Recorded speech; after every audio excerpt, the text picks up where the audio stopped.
I greet you all in the name of Lord and Savior Jesus Christ. యేసుక్రీస్తు నామములో మరొకసారి కూడి వచ్చిన ప్రతి ఒక్కరికి కూడా యేసుక్రీస్తు వందనాలు తెలియపరుస్తున్నానండి.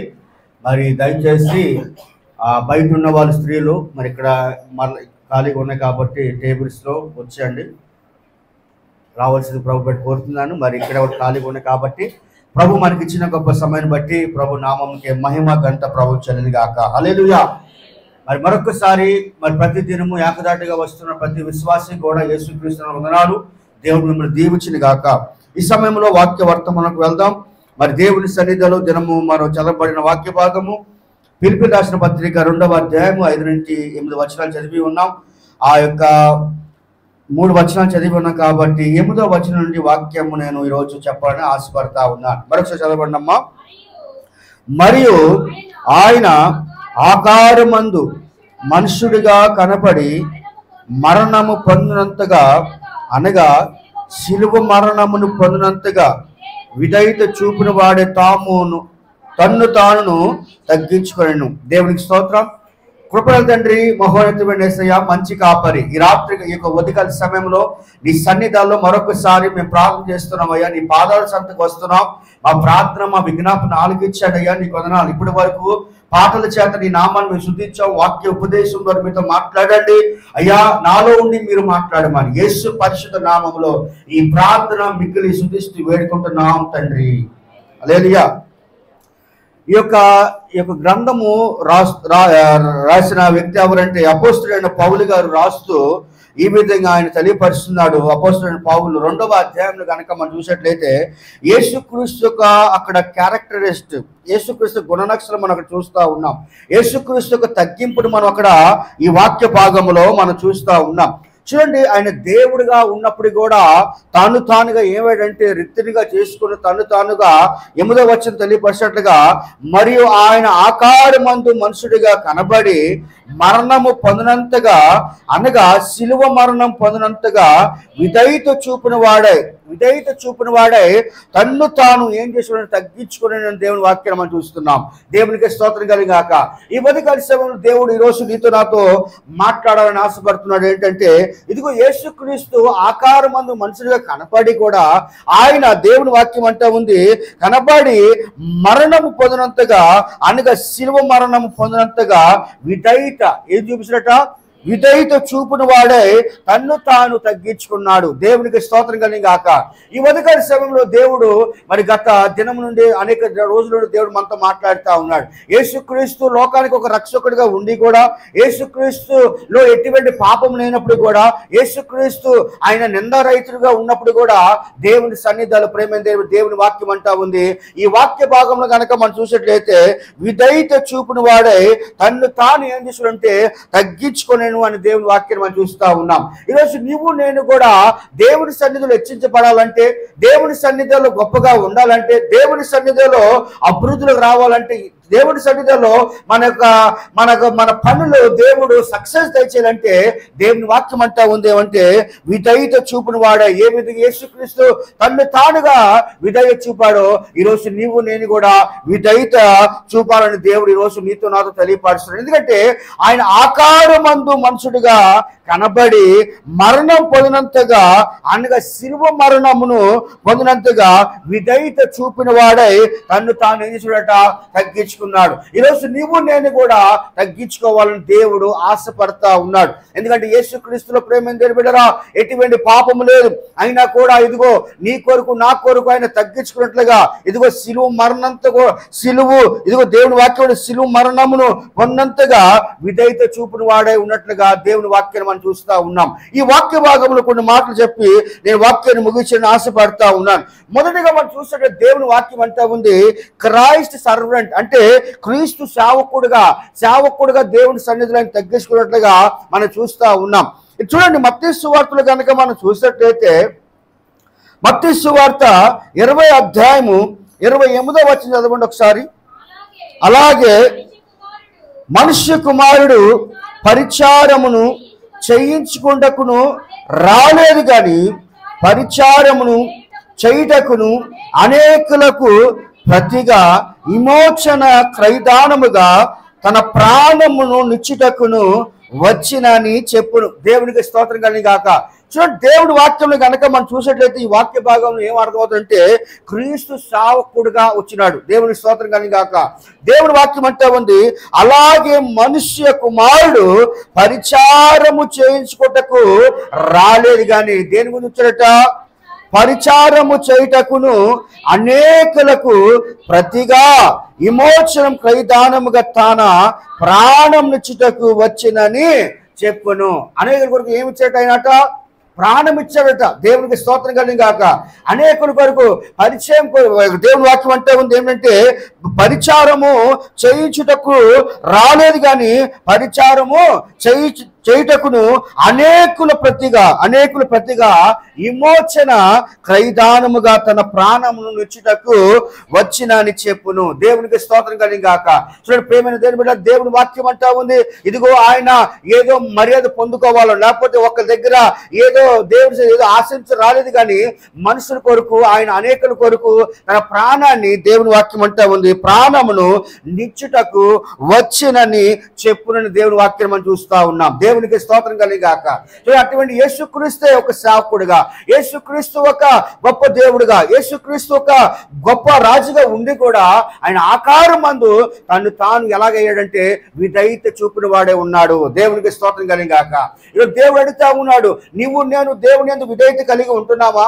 దేవుని సన్నిధిలో విధేయత ఎలా చూపుతున్నాము? మనుషులు చూపుపోయిన పర్వాలేదు కానీ దేవుని సన్నిధిలో నువ్వు విధేయత చూపుని వాడుగా ఉండాలి. ఎందుకంటే యేసుక్రీస్తులో అటువంటి దేవుడు, అటువంటి యూనివర్సల్ గాడ్ అయినా కూడా, ఈ లోక రక్షకుడు అయినా కూడా ఆయన ఏమయ్యాడంటే తన్ను తానుగా, దేవుని వాక్యం అంటా ఉంది, తన్ను తానుగా తగ్గించుకున్నట్లుగా మనం చూస్తా ఉన్నాం. అయితే ఈరోజు యేసుక్రీస్తు ఎలాగొచ్చంటే ఒక సేవకుడుగా వచ్చాడు. దేవుని వాక్యం ప్రకారంగా పరిచారము చేయించుటకు రాలేదు కానీ పరిచారము చేయుటకును అనేకులు, దేవుని ఇక్కడ అనేకులకు ప్రతిగా విమోచనము క్రయదానము తన ప్రాణం నిచ్చుటకు వచ్చినని చెప్పును. దేవునికి స్తోత్రం కలిగి గాక.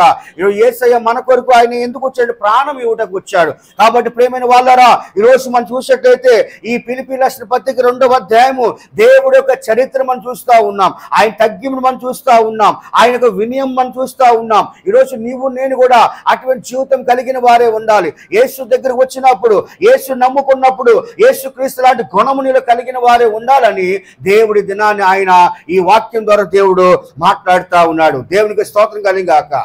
యోహాను సువార్తలు కనుక మనం చూసినట్లయితే 13వ అధ్యాయము ఆయన చూడండి ఎంత తగ్గించుకొని, ఎంతగా ప్రేమ తెరబెడరా, ఇదిగో దేవుని వాక్యం అంటది, ఎంతో తగ్గించుకొని దేవుని సన్నిధిలో ఆయన సేవ చేయడానికి లోకానికి వచ్చినట్టుగా మనం చూస్తా ఉన్నాం. యోహాను సువార్త 13వ అధ్యాయంలో కనుక మనం చూసినట్లయితే 4-5 వచనాలు చదవండి ఒకసారి. భోజన పంక్తిలో నుండి లేచి తన పై వస్త్రమును అవతల పెట్టివేసి ఒక తువ్వాలు తీసుకొని నడుమునకు కట్టుకొని అంతటా పల్లెములు నీళ్లు పోసి శిష్యులు పాదములు కడుగుటకును తను కట్టుకొని ఉన్న తువ్వాలతో తుడుచుటకును మొదలు పెట్టాను. గట్టిగా చెప్పగట్టను ఒకసారి. దేవునికి స్తోత్రం కలిగి గాక. చూడండి, యేసుక్రీస్తు లోకానికి ఎలాగొచ్చారట? ఒక సేవకుడుగా వచ్చాడు. దేవునికి స్తోత్రం కలిగి గాక. సేవ చేయించుకోవడానికి, సేవ చేయడానికి లోకానికి వచ్చేటప్పుడు మనం చూస్తా ఉన్నాం. చూడండి, ఈ శిష్యుల పాదాలు ఏం చేశాడంటే యేసుక్రీస్తు అంతటా పల్లెంలో నీళ్లు పోసి శిష్యుల పాదములను కడుగుటకును తన్ను కట్టుకొని ఉన్న తువ్వాలతో తుడుచుటకు మొదలు పెట్టాను. అంటే దీన్ని బట్టి యేసుక్రీస్తులో మనకు ఏం కనిపిస్తుంది అంటే విధేయత కనపడతా ఉంది. దేవునికి స్తోత్రం కలిగి గాక. దేవులో తగ్గింపు కనపడతా ఉంది, దేవులో సహనం కనపడతా ఉంది. యేసుక్రీస్తు ఆకారమందు ఉండి కూడా ఇదిగో మనుషుడిగా తన్ను తానుగా ఏమిటంటే రీతినిగా చేసుకొని తగ్గించుకోవడం మనం చూస్తా ఉన్నాం. ప్రేమైన వాళ్ళారా, ఈరోజు ప్రతి దినముని వాక్యాన్ని వింటా ఉన్నాం, ప్రతిరోజు దేవునికి వర్తమానం వింటా ఉన్నాం. నీలో గనక ఆ విధేయత లేకపోతే, నీలో గనక ఆ తగ్గింపు లేకపోతే గనక దేవుని సన్నిధిలో మనం ఎంత వాక్యాన్ని విన్నా వ్యర్థమని దేవుడు ఈ దినాన్ని ఆయనకి మనకు తెలియపరుస్తా ఉన్నాడు. యేసు క్రీస్తు ఎలాగొచ్చాడంటే క్రీస్తు సేవకుడుగా ఈ లోకానికి వచ్చేట్టుగా మనం చూస్తా ఉన్నాం. అందుకే ఫిలిప్పీ రాసిన పత్రికలో కనుక మనం చూసినట్లయితే 2వ అధ్యాయం 7లో కనుక చూసినట్లయితే మనుషుల పోలికగా పుట్టి దాసుని స్వరూపం ధరించుకొని తన్ను తానే రిక్తునిగా చేసుకొని తన్ను తాను ఏం చేసేట రిక్తునిగా చేసుకొని దేవుని వాక్యం అంటే ఉంది మనుషుల పోలికగా పుట్టి. ఏ రూపంగా పుట్టినట్టు యేసయ్య? మనుషు పోలికగా పుట్టి దాసుని స్వరూపును ధరించుకొని తన్ను తానే రిక్తునిగా చేసుకుని దేవుని వాక్యం అని చూస్తా ఉన్నాం.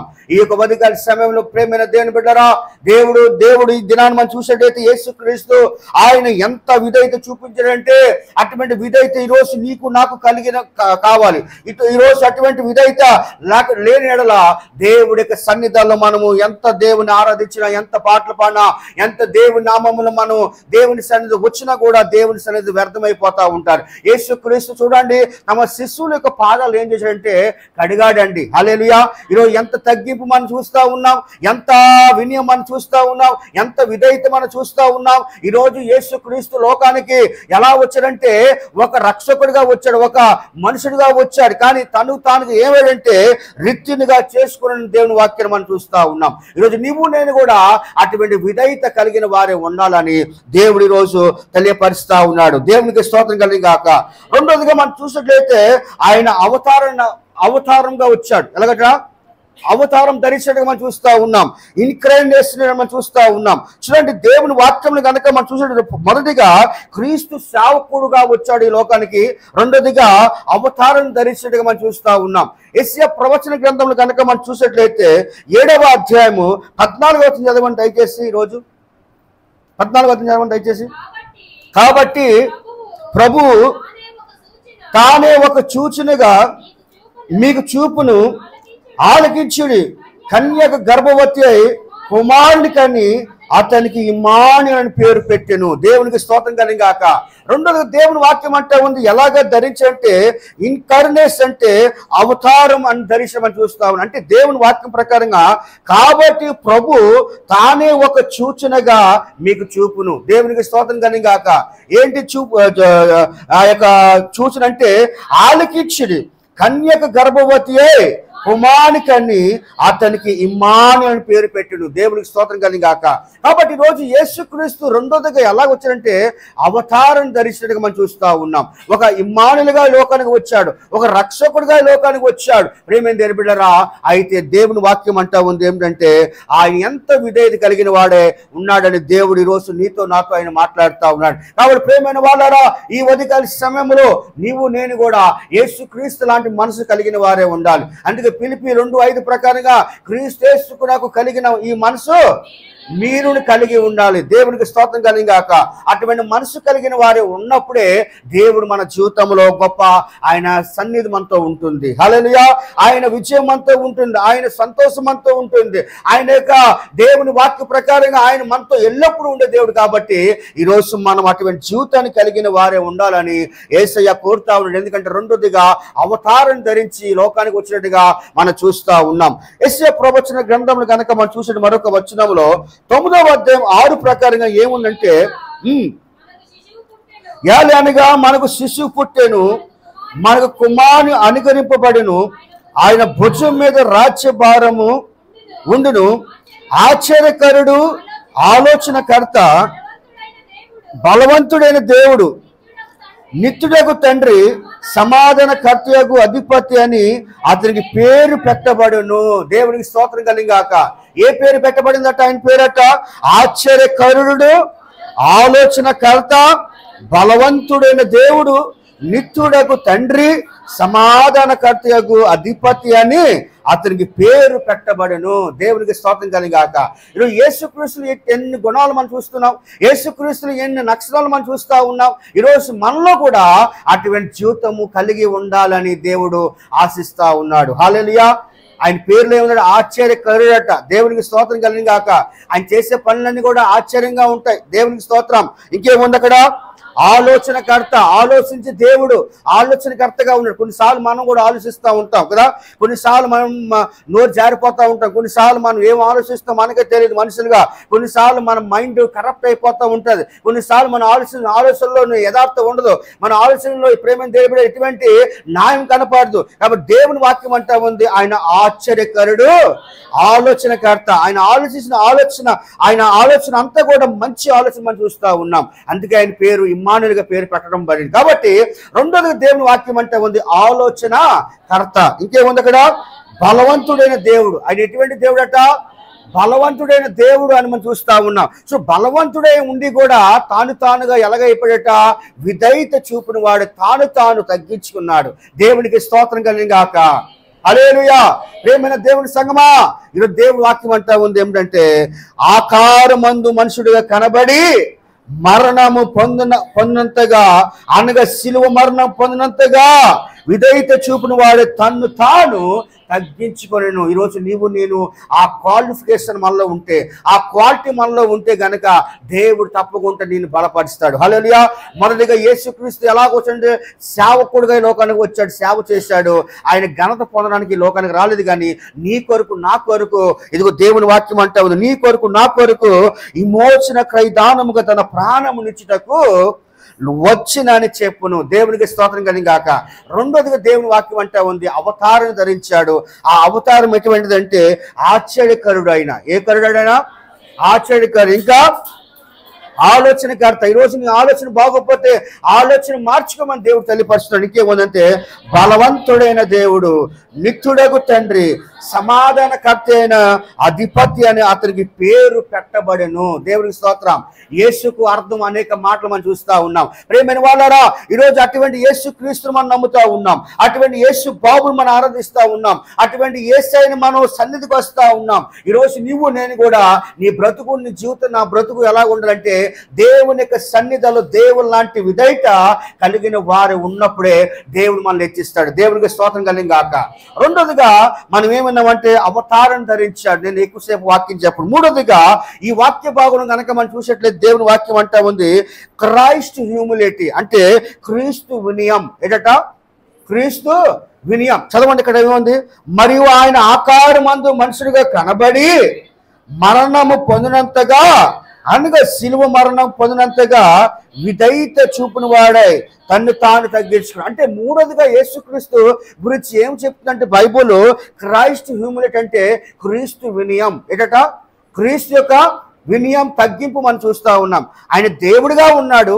7వ వచనం ఏమైనా మనుషులుగా పోలికగా పుట్టి దాసు స్వరూపును ధరించుకొని తానే రిక్తునుగా చేసుకుని. అంటే ఎంత తగ్గించుకున్నాడండి యేసయ్య. దేవునికి స్తోత్రం కలిగాక. హల్లెలూయా. ఈరోజు మన దగ్గర ప్రేమ దగ్గర ఆస్తి అంతస్తులు మన దగ్గర ఉన్న పేరు ప్రత్యక్షంగా మనకు కొంచెం అనేది గర్వం వస్తూ ఉంటుంది. కానీ యేసుక్రీస్తులో అటువంటి గర్వం లేదు, అటువంటి ప్రేమ, అటువంటి అసూయ లేదు. దేవుడిలో ఏం కనిపిస్తుందంటే తగ్గింపు చూస్తున్నాం, వినయము చూస్తున్నాము. అటువంటి జీవితాన్ని దేవుడి నీ ద్వారా నుండి ఆయన ఆశిస్తా ఉన్నాడు. దేవునికి స్తోత్రం కలిగాక.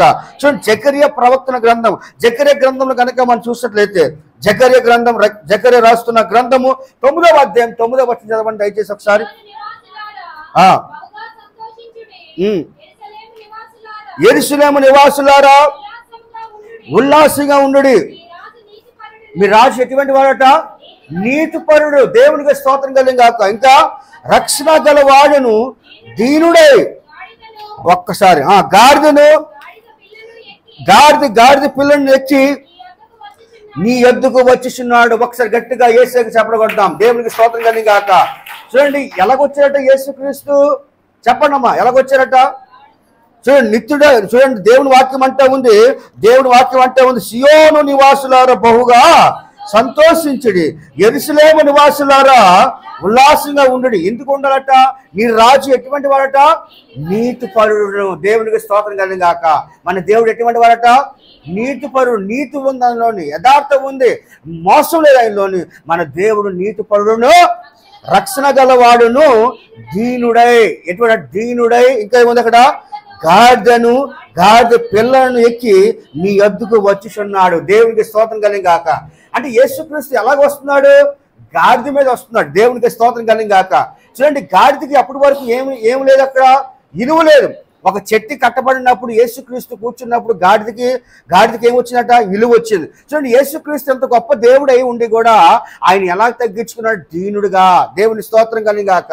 దేవుని సన్నిధిలో యేసుక్రీస్తు వినయం చూస్తున్నాం, యేసుక్రీస్తులో యొక్క ఆ తగ్గింపు చూస్తున్నాం. చూడండి, దేవుని వాక్యం అంటే దీనుడై గాడిద పిల్లను ఎక్కి నీ వద్దకు వచ్చుచున్నాడు. ప్రేమైన వాళ్ళారా, ఈ యొక్క ఉదయకాల సమయంలో చూడండి, మనకి ఎంత అంత లేకపోయినా కూడా మనకి ఎంతో మన ఆరాటం చేస్తూ ఉంటాం, ఆర్భాటం చేస్తూ ఉంటాం. కానీ యేసుక్రీస్తులో ఆయన తగ్గింపు మనం చూస్తూ ఉన్నాం, వినయం చూస్తూ ఉన్నాం. ఈరోజు నువ్వు ఎవరిని చూసి తగ్గించుకోవాలంటే మనుషులు కాదు, కానీ ఈరోజు నువ్వు పవర్ చూసి కాదు, కానీ ఈ డబ్బు చూసి కాదు, కానీ ఈ లోకం అంతా ఒకరోజు మాయలోకం అండి. ఈరోజు ఈ లోకం ఉంటుంది, రేపు పోతుంది. ఈ శాశ్వతమైన జీవితం మనది కాదు. అనేక సార్లు చెప్పాను. మరి దావీదు కీర్తన ప్రకారం 119 కీర్తన ప్రకారంగా 19 వచనంలో ఈ లోకంలో మనం ఒక పరదేశీ వాళ్ళే ఉన్నాము. దేవునికి స్తోత్రం కలిగాక. This house is not our permanent house అని మనం చూస్తూ ఉన్నాం. ఈ లోకము మన శాశ్వతమైనది కాదు. ఈ యొక్క వాసుదేవ నగర్ శాశ్వతమైనది కాదు. ఒక రోజు ఈ వాసుదేవ నగర్ కృపానంద కాలనీ విడిచిపెట్టి దేవుని రాజ్యానికి వెళ్ళిపోవాలి. హల్లెలూయా. కాబట్టి బ్రతికే కాలం మాత్రం ఎలాగ ఉండాలంటే దీనుడుగా ఉండాలి. దేవునికి స్తోత్రం కలిగాక. హల్లెలూయా. యేసుక్రీస్తు దేని మీద వచ్చాడు అంటే దాని అర్థం ఏంటి చెప్పండి? దాని అర్థం ఏంటి? యేసుక్రీస్తు తగ్గింపు, యేసుక్రీస్తు వినయం మనం చూస్తూ ఉన్నాం. హల్లెలూయా, హల్లెలూయా. సో పెద్ద ఇంటి వాళ్ళు ఏం చేస్తూ ఉంటారు? పెద్ద గుర్రాల మీద ఎక్కుతూ ఉంటారు కదా, బర్రెలు కాదు. మనం చాలా మాకు డబ్బు ఉంటే కనుక మనం ఏదో ఒక కారో లేకపోతే బైకో మనం ఎక్కుతూ ఉంటాం. కానీ యేసుక్రీస్తు అంత గొప్ప దేవుడు ఉండి కూడా ఆయన ఒక మనుషులకి ఒక ఉదాహరణగా ఒక పాఠం చెప్పాలని ఉద్దేశంతో తానుగా వినయం కలిగిన వాడే ఉన్నాడు. ఎలాగట? దీనుడై. ఎలాగా? దీనుడై. ఈరోజు ఆ దీనత్వంలో ఉండాలి. దేవునికి స్తోత్రం కలిగాక. నువ్వు హెచ్చింపబడాలన్నా, నువ్వు కోరుకునే స్థితి దేవుడు మళ్ళీ నీకు దయచేయాలన్నా నువ్వు ఎలా ఉండాలంటే నీకు నువ్వుగా దీనుగా మారాలి. దేవునికి స్తోత్రం కలిగాక. ఒకప్పుడు నీ పరిస్థితి ఎలాగుందో ఒకసారి జ్ఞాపకం చేసుకో, నీ చరిత్ర ఎలాగుందో ఒకసారి జ్ఞాపకం చేసుకో. ఈరోజు ఒక మంచి స్థానంలో ఉన్నామని గర్వపడవద్దు, కానీ దేవుని సన్నిధిలో ఎల్లప్పుడూ దీనుడిగా ఉంటే దేవుడు ఇంకా నేను బలపరుస్తాడు. దేవునికి స్తోత్రం కలిగాక. అని దేవుని వాక్యం అంటే ఉంది ఏమిటంటే, దీనుడై గాడిద పిల్లను ఎక్కి నీ వద్దకు వచ్చుచున్నాడు. దేవునికి స్తోత్రం కలిగాక. కాబట్టి ప్రేమిని వాళ్ళరా, ఈరోజు దేవుడు యేసుక్రీస్తు యొక్క గుణ లక్షణములు మనం చూసినట్టు యేసుక్రీస్తు ఆ మూడవదిగా క్రీస్తు వినయమును మనం చూస్తూ ఉన్నాం. ఏం చూస్తున్నామట? క్రీస్తు వినయమును మనం చూస్తూ ఉన్నాం. కాబట్టి దేవుని యొక్క వాక్యంలో ప్రేమ అటువంటి జీవితం కలిగిన వారు ఉన్నారు. అందుకే ఒక తల్లి అంటున్నాడు, నోరు మంచిదైతే ఊరు మంచిదట. దేవునికి స్తోత్రం కలిగాక. మన నోరే బాగోకపోతే మనం ఎక్కడికి వెళ్ళి మనం సాధించలేము. కాబట్టి రోజు మన యొక్క స్థితి అలాగ ఉన్న క్రీస్తు లాంటి వినయం మనము కలిగిన వారే ఉండాలని దేవుడు ఈరోజు నీతో నాతో ఆయన తెలియపరుస్తాడు. అందుకే మత్తయి సువార్త 11వ అధ్యాయంలో కనుక మనం చూసినట్లయితే 29వ వచనం చదవండి. ఏముంది అక్కడ? నేను సాత్వికుడును, దేన మనసు గలవాడును గనుక నీ మీద నా కాడి ఎత్తుకొని నా యొద్ద నేర్చుకుని అప్పుడు మీ ప్రాణములకు విశ్రాంతి దొరుకును. అంటే దేవుని అనుసరించమంటున్నాడు యేసయ్య. ఏమంటున్నాడు ఈ వచనం అంటే, నన్ను అనుసరించండి, నేను దీనుడిని అంటున్నాడు దేవుడు. దేవునికి స్తోత్రం కలిగాక. కాబట్టి ఈరోజు నేను సాత్వికుడును, దేన మనసు గలవాడు. ఏ మనసు గలవాడట? దీన మనసు గలవాడు. ఈరోజు మనం ఎలాగున్నాడు? దీన మనసు గలవాడుగా ఉండాలి. ఇంకా గనుక నీ మీద నా కాడి ఎత్తుకొని నా యొద్దకి నేర్చుకుని అప్పుడు మీ ప్రాణములకు ఏం కలుగుతుందట? విశ్రాంతి దొరుకును. దేవునికి స్తోత్రం కలిగాక. ప్రియమైన దైవ జనమా, ఈ యొక్క ఉదయకాల సమయంలో దేవుడు నీతో నాతో మాట్లాడినట్టుగా ఆయన మూడవదిగా ఏం కనిపిస్తుందంటే దీనత్వము కనిపిస్తుంది, ఆయన తగ్గింపు కనిపిస్తుంది, వినయం మనం చూస్తున్నాము. అటువంటి జీవితం ఈరోజు నీతో నాతో దేవుడు ఆశిస్తా ఉన్నాడు. దేవునికి స్తోత్రం కలిగాక. హల్లెలూయా. కాబట్టి ఈరోజు మూడవదిగా యేసుక్రీస్తులో మనకి ఏం కనిపిస్తుంది అంటే వినయం కనిపిస్తూ ఉంది. ఏం కనిపిస్తుందంటే వినయం. ఈరోజు మనం ఏం కలిగి ఉండాలట? దీనత్వం కలిగిన వారే ఉండాలి, వినయం కలిగిన వారే ఉండాలి, తగ్గించుకునే వారుగా విధేయత కలిగిన వారే ఉండాలని దేవుడు ఈరోజు నీతో నాతో ఆయన మాట్లాడుతూ ఉన్నాడు. నాలుగోది కనుక మనం చూసినట్లయితే దేవుని వాక్యం అంటా ఉంది ఏమిటంటే క్రీస్తు మరణము. ఏదట? క్రీస్తు మరణము. క్రైస్ట్ డెత్ అని మనం చూస్తాం, క్రీస్తు మరణం అని చూస్తా ఉన్నాం. చదవండి ఒకసారి, ఏముంది అక్కడ వచనంలో?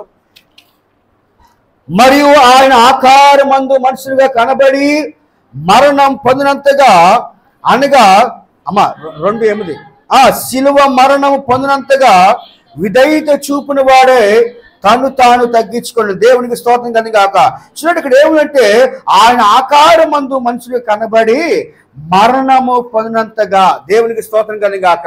ఏంటంటే మరణము పొందినంతగా. ఈ నాలుగోదిగా దేవుడు వాక్యం అంటే ఉంది క్రీస్తు మరణము. ఏంటంటే ఎవరు మనమాట? క్రీస్తు మరణం అని మనం చూస్తూ ఉన్నాం. చూడండి యోహాను సువార్తలు కనుక మనం చూసేట్లయితే 10వ అధ్యాయము 11వ వచనంలో ఏముంది చదవండి ఒకసారి. కాదు అది ఆ మంచి మాట చెప్తున్నాను, ఎవరికైనా చదవండి. నేను గొర్రెలకు మంచి కాపరిని, మంచి కాపరి గొర్రెల కొరకు తన ప్రాణం పెట్టును. దేవునికి స్తోత్రం కలుగును గాక. హల్లెలూయా. చూడండి ఏముంది దేవుని వాక్యం. నేను గొర్రెలకు మంచి కాపరిని. గొర్రెలు అంటే ఎవరు? మనము. కాపరి అంటే ఎవరు? యేసయ్య. దేవునికి స్తోత్రం కలుగును గాక. కాబట్టి దేవుడు మన కొరకు ఏం చేశాడు? ఆయన ప్రాణం పెట్టాడు.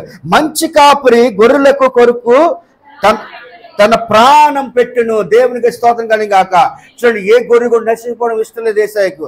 ఏ బిడ్డ కూడా నశించుకోవడం ఇష్టం లేదు. అందుకే ఆయన మన నిమిత్తం ఆయన ఏం చేశాడు? తన ప్రాణాన్ని లెక్క చేయకుండా, తన ప్రాణాన్ని కేర్ చేయకుండా తను తానుగా ఏమైనట్టు అర్పముగాను బలిగాను తను తానుగా అప్పగింపబడినట్టుగా మనం చూస్తూ ఉన్నాం. ప్రియమైన వాళ్ళారా, ఈ ఉదయకాల సమయంలో మనం చూసినట్లయితే ఈరోజు ఈ యొక్క యేసుక్రీస్తు వచనం ద్వారా నువ్వు మార్పు చెందాలి. దేవుని వాక్యం చేత నువ్వు రూపాంతరం చెందాలి.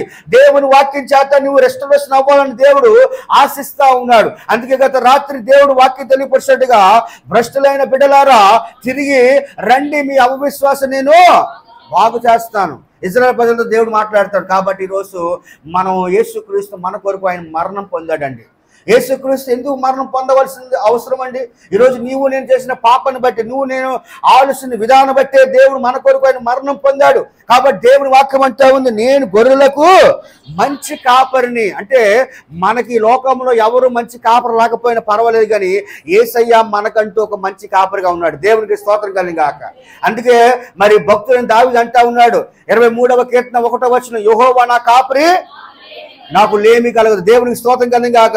ఆయన అంటున్న మాట, ఇదిగో యెహోవా నాకు కాపరిగా ఉన్నాడు. నువ్వు ఎన్ని శ్రమలో ఉన్నా ఆయన్ని కాపరిగా ఉంటాడు. ఎన్ని బాధల్లో ఉన్నా ఆయన్ని కాపరిగా ఉంటాడు. గారంట కారపులో సంచరించిన ఏ అపాయం నీకు భయపడు రాని రాదని దేవుడు వాక్యం అంటే. కాబట్టి ప్రేమిన వాళ్ళరా, ఈరోజు మన కొరకు యేసు ప్రభు ఏమిటంటే తన్ను తానుగా తగ్గించుకొని తన్ను తానుగా రిత్తునిగా చేసుకొని విధేయత చూపిన వాడే ఇదిగో మన కొరకు మరణం పొందినట్టుగా మనం చూస్తూ ఉన్నాం.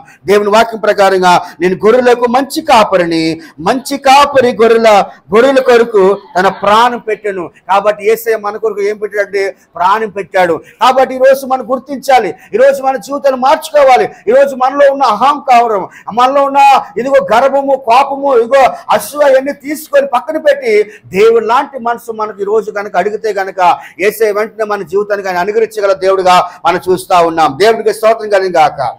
యోహాను సువార్తలు కనుక మనం చూసినట్లయితే 12వ అధ్యాయము, యోహాను సువార్త 12వ అధ్యాయము 23, 24 చదవండి ఒకసారి. అందుకు యేసు వారితో ఇట్లా, నేను మనుష్య కుమారుడు మహిమ పొందవలసిన గడియ వచ్చి ఉన్నది. గోధుమ గింజ భూమిలో పడి చావుకుండిన ఎడల అది ఒంటగా ఉండును, అది చచ్చిన ఎడల విస్తారంగా ఫలించును. దేవునికి స్తోత్రం కలుగును గాక. దీని అర్థం ఏంటంటే ప్రేమైన దేవుని వాక్యం అంటా ఉంది. అందుకు యేసు వారితో ఇట్లా, నేను మనుష్య కుమారుడు మహిమ పొందవలసిన గడియ వచ్చి ఉన్నారు. దేవునికి స్తోత్రం. గడియ అంటే యేసుక్రీస్తు లోకంలో పడవలసిన శ్రమ అంతా పడి మన కొరకు ఏమేయట 3వ దినాన్ని ఆయన మరణించడం అని చూస్తూ ఉన్నాం. మరలా 3వ దినాన్ని ఆయన ఏమేయడా తిరిగి లేపడం చూస్తాం. అంటే దేవుని వాక్యం అంటా ఉంది, గోధుమ గింజ భూమిలో పడి చావుకుండిన ఎడల అది ఒంటుగానే ఉండును, అది సచ్చిన ఎడల విస్తారంగా ఫలించును. దేవునికి స్తోత్రం కలుగును గాక. సో మన కొరకు ఆయన లోకంలో వచ్చాడు, అనేకమైన కష్టాలు పడ్డాడు. మరలా ఏమంటే మరణించి 3వ దినాన్ని ఆయన ఏమైట సమాధిలో నుండి లేపబడ్డాడు. దేవునికి స్తోత్రం కలుగును గాక. ప్రియమైన వాళ్ళారా, ఈరోజు చూడండి యేసుక్రీస్తు ఎన్నో కష్టాలు పడ్డాడండి. యేసుక్రీస్తు అనేక అవమానం పడ్డాడండి. ఇదిగో యేసుక్రీస్తు మన కొరకు ఆయన ముఖము దాచుకోలేదండి. ఆయన శరీరం అంతా దున్ను పడ్డదండి. ఈరోజు నీవు నేను కూడా తగ్గింపు కలిగిన వారే ఉండాలి. నీవు నేను కూడా వినయం కలిగిన వారే ఉండాలి. నీవు నేను కూడా ఈ యొక్క ఉదయకాల సమయంలో ప్రతిరోజు వాక్యం వింటా ఉన్నావు. నీలో మార్పు రాకపోతే ఇదిగో యేసయ్య అంటున్నాడు, ఇదిగో నాలాంటి జీవితం కలిగిన వారే ఉండాలి. హల్లెలూయా. హల్లెలూయా. ఈరోజు యేసు లాంటి ప్రేమ మనలో ఉండాలి, యేసు లాంటి యొక్క తగ్గింపు మనలో ఉండాలి, యేసుక్రీస్తు లాంటి విధేయత ఆ యొక్క మనం ఉన్నప్పుడే. చూడండి, యేసుక్రీస్తు అంత గొప్ప దేవుడే ఉండి కూడా శిశు పాదాలు ఏం చేశాడంటే కడిగినట్లుగా మనం చూస్తా ఉన్నాం. హల్లెలూయా, హల్లెలూయా. వాళ్ళు అడుగులేనా, కానీ దేవుడి సన్నిధిలో ఎంతో తగ్గించుకున్నాడు. ఈరోజు నీకు ఉన్న తగ్గింపు, నీకు ఉన్న అటువంటి సహవాసం నీలో ఉందా, అటువంటి వినయం నీలో ఉందా, అటువంటి దీనత్వంలో ఉండవా? చూడండి, యేసుక్రీస్తు అంత గొప్ప దేవుడే ఉండి కూడా గాడిద మీద సవారీ చేశాడండి. ఎందుకంటే ఈరోజు నీవు నేను అటువంటి జీవితం కలిగి ఉండాలని. హల్లెలూయా. మనం ఏ విషయం కూడా ఆరాటం పడకూడదు, ఏ విషయం కూడా మనం హెచ్చించిపోకూడదు. మనం ఎప్పుడు కూడా తగ్గింపు కలిగిన వారే ఉండాలి. దేవునికి స్తోత్రం కలిగాక. అనేక మార్లు చెప్పాను కదండి, ప్రేమ దేనిబిడ్డారా, ఉబమ గారు దేవుని సన్నిధానంలో మరి దేశంలో ఒక ప్రైమ్ మినిస్టర్గా ఉంటే ఆయన సంఘంలో ఒక విధేయుడిగా కుమారులుగానే విశ్వాసిగా ఉన్నట్టుగా మనం చూస్తూ ఉన్నాం. ఈరోజు మనలో కూడా అటువంటి తగ్గింపు మనం చూస్తూ ఉన్నాం. తగ్గింపు కలిగిన వారే ఉండాలి. ట్రంప్ జీవితంలో మనం చూసిన మార్పు పొందాడు. ఆయన కూడా దేవుని సన్నిధానంలో మొదటి స్థానం ఎవరికి ఇవ్వాలనేది ప్రార్థనతో దేవుడు ప్రారంభించేవాడండి. అటువంటి వ్యక్తి ఈరోజు దేవుని సన్నిధిలో ఏమైనా తగ్గించినట్టుగా మనం చూస్తూ ఉన్నాం. ఈరోజు నీవు నేను కూడా అటువంటి తగ్గింపు కలిగి ఉండాలని దేవుడు ఆశిస్తా ఉన్నాడు. దేవునికి స్తోత్రం కలిగాక. రోమా 5వ అధ్యాయము 6వ వచనం కనుక మనం చూసినట్లయితే, యాలి అనగా మనం ఇంకా బలహీనులమై ఉండగా క్రీస్తు యుక్త కాలమున భక్తిహీనుల కొరకు ఏమైడట చనిపోయాను. భక్తిహీనుల కొరకు ఏమైడట చనిపోయాడు. కాబట్టి ఈరోజు చూడండి, దేవుని వాక్య ప్రకారంగా యాలి అనగా మనం ఇంకా బలహీనులమై, చూడండి, మనం ఇంకా బలహీనమై ఉన్నప్పుడు ఏమైట ఉండగా క్రీస్తు ఉక్త కాలము అంటే యవ్వన కాలంలో ఏమైట యేసుక్రీస్తు భక్తిహీనుల కొరకు చనిపోయాను. అంటే మన భక్తిహీనత కొరకు ఏమైట మన యేసుక్రీస్తు మన కొరకు ఆయన చనిపోయాడు. కాబట్టి ప్రేమైన వాళ్ళారా, మన ప్రతి సంవత్సరం యేసు ప్రభువుని సిలువ వేసేస్తున్నాం, కానీ మనం మాత్రం మాట్లాడలేదు. దేవునికి స్తోత్రం కలిగాక. కాబట్టి ఈరోజు మన జీవితాలు మారాలి. కాబట్టి యేసుక్రీస్తు లాంటి ఒక శుభం మనం కలిగిన వారే ఉండాలని దేవుడు ఈ దినాన్ని ఈ వాక్యం ద్వారా దేవుడు మాట్లాడుతూ ఉన్నాడు. దేవునికి స్తోత్రం కలిగాక. హల్లెలూయా. ఇటు తగ్గించుకోండి ప్రేమను దేనిబిడ్డారు. దేవుని సన్నిధిలో అడగండి, ప్రభా మేము ఒకప్పుడు ఎలా ఉండేవారు నాయన, ఈరోజు మమ్మల్ని ఆ విధంగా చెయ్యండి. ఏ విధంగా అయితే మేము ప్రార్థన చేసేవారు, ఏ విధంగా నీ సన్నిధి విధేయత కలిగిన వారే ఉండవు, ఏ విధంగా నీళ్ళు సవాసంలో ఉండేవారు, అటువంటి జీవితాన్ని మాకు దయచే అంటే దేవుడు తప్పకుండా ఆయన దయచేయగల దేవుడుగా మనం చూస్తూ ఉన్నాం. హల్లెలూయా. ఈరోజు గాడిదల వల్ల మనం ఉన్నాం. ఈరోజు దేవుడితో ప్రభా ఈ గాడిద మీద మీరు ఎక్కండి, ఈ గాడిద మీద రండి అంటే దేవుడు తప్పకుండా వస్తాడండి. దేవునికి స్తోత్రం కలిగాక.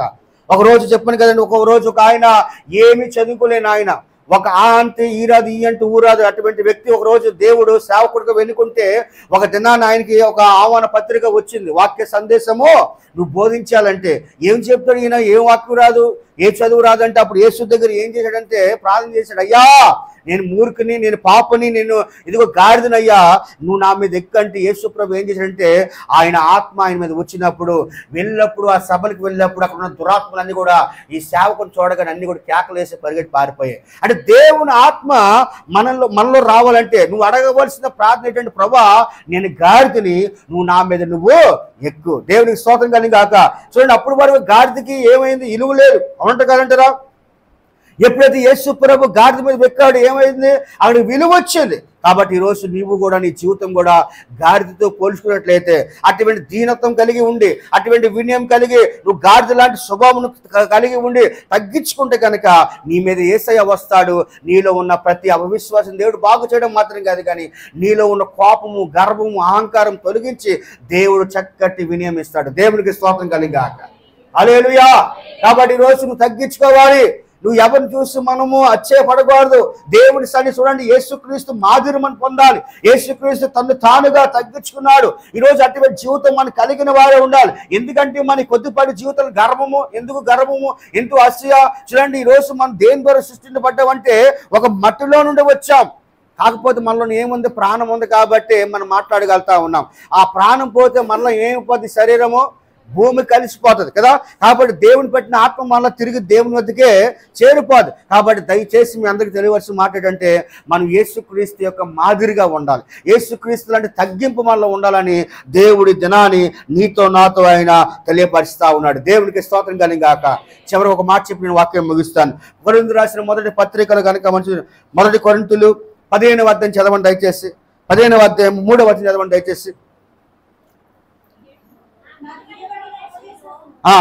నాకు ఇవ్వబడిన ఉపదేశం, 3వ వచనం, నాకు ఇవ్వబడిన ఉపదేశము మొదట మీకు అప్పగించి తిని, అది ఏమనగా లేఖనము ప్రకారము క్రీస్తు మన పాపముల నిమిత్తం మృతి పొందేను, సమాధి చేయబడును. చూడండి, మన కొరకు ఏమయ్యాడట,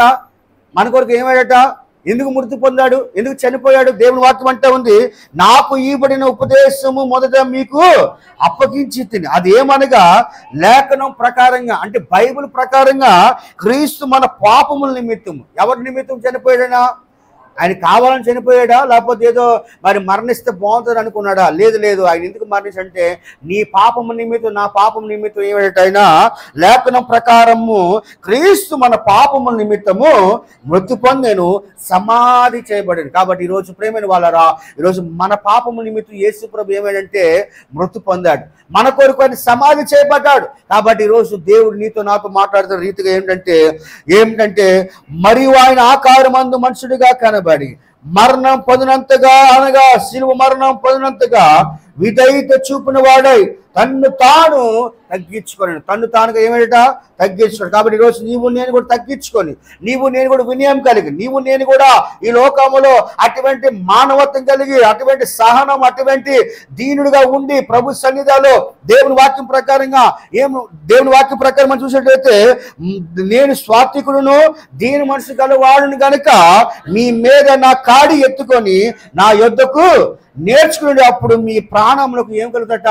విశ్రాంతిని దొరుకును. కాబట్టి మీ ప్రాణానికి విశ్రాంతి దొరకాలంటే యేసుక్రీస్తు లాంటి తగ్గింపు, యేసుక్రీస్తు యొక్క సిలువను మీరు మోసుకొని ముందుకు వెళ్ళాలని దేవుడు ఆశిస్తా ఉన్నాడు. కళ్ళు మూసుకుందామండి అందరూ కూడా.